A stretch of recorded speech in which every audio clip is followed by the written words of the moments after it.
Yes. അപ്പോൾ ഇന്നത്തെ നമ്മുടെ ടോപ്പിക് എന്ന് പറയുന്നത് ഏത് പ്രായം വരെ പല്ലിൽ ക്ലിപ്പ് ഇടാം അല്ലെങ്കിൽ അലൈനേഴ്സ് ഇടാം എന്നുള്ളതാണ്. ഈ ക്ലിപ്പ് ഇടാനും അലൈനേഴ്സ് ഇടാനും പ്രത്യേകിച്ച് ഒരു പ്രായപരിധി ഇല്ല എന്നുള്ളതാണ്. നമ്മുടെ മോണയ്ക്ക് ആരോഗ്യം ഉണ്ടെങ്കിൽ എന്ന് വെച്ചാൽ പല്ലിന്റെ വേരിന് ചുറ്റും അത്യാവശ്യം എല്ല് ഉണ്ടെങ്കിൽ, മോണരോഗം ബാധിക്കാത്ത ഒരു അവസ്ഥയാണെങ്കിൽ നമുക്ക് ക്ലിപ്പ് ഇടുന്നതിന് പ്രായം ഒരു തടസ്സമല്ല. 60 വയസ്സും 70 വയസ്സ് പോലും ഒരു തടസ്സമല്ല എന്നുള്ളതാണ്. പക്ഷേ ബ്രേസസ് ഇടുമ്പോൾ അതിൻ്റെതായിട്ടുള്ള രീതികളുണ്ട്. പ്രായം കൂടിയവർക്ക് ചെയ്യേണ്ട പ്രത്യേക രീതികളുണ്ട്. ആ രീതിയിലേക്ക് അത് ചെയ്യുക. അലൈനേഴ്സ് ആണെങ്കിലും നമുക്ക് നമ്പർ ഓഫ് അലൈനേഴ്സ് കൂടുതലായിരിക്കും പ്രായമുള്ള ആളുകൾ. അതൊക്കെയാണ് അതിന്റെ ചെറിയ ചെറിയ വ്യത്യാസങ്ങൾ. ഒരു തടസ്സം അല്ല പ്രായം എന്നുള്ളത്. കുട്ടികളിലാണെങ്കിൽ പ്രായം നമുക്ക് 7 വയസ്സ് മുതൽ തന്നെ കുട്ടികളുടെ മുഖത്ത് എന്തെങ്കിലും ഒരു അസ്വാഭാവികമായിട്ടുള്ളൊരു ബുദ്ധിമുട്ട് കാണുകയാണെങ്കിൽ ആ സമയത്ത് തന്നെ ക്ലിപ്പ് ഇടാനായിട്ട് ഒരു ഓർത്തഡോണ്ടിസ്റ്റിനെ സമീപിക്കാവുന്നതാണ്.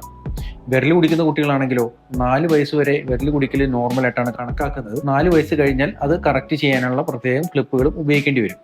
അപ്പോൾ പ്രായം ഏറ്റവും ചെറുപ്പത്തിൽ ഒരു 4 വയസ്സ് മുതൽ ഈ വക വിരൽ കുടിക്കുന്ന പ്രശ്നങ്ങളുണ്ടെങ്കിൽ ക്ലിപ്പ് ഇടാൻ സ്റ്റാർട്ട് ചെയ്യാം. അല്ലെങ്കിൽ 7 വയസ്സ് മുതൽ തന്നെ ക്ലിപ്പ് ഇടാൻ സ്റ്റാർട്ട് ചെയ്യാം. ക്ലിപ്പ് എന്ന് പറയുമ്പോൾ അത് പല്ലിൽ ഒട്ടിക്കുന്ന കട്ട പോലുള്ള ബ്രേസസ് അല്ല, അല്ലാതെയുള്ള മറ്റ് പല അപ്ലയൻസുകൾ 7 വയസ്സിൽ കൊടുക്കേണ്ടതായിട്ട് വരും.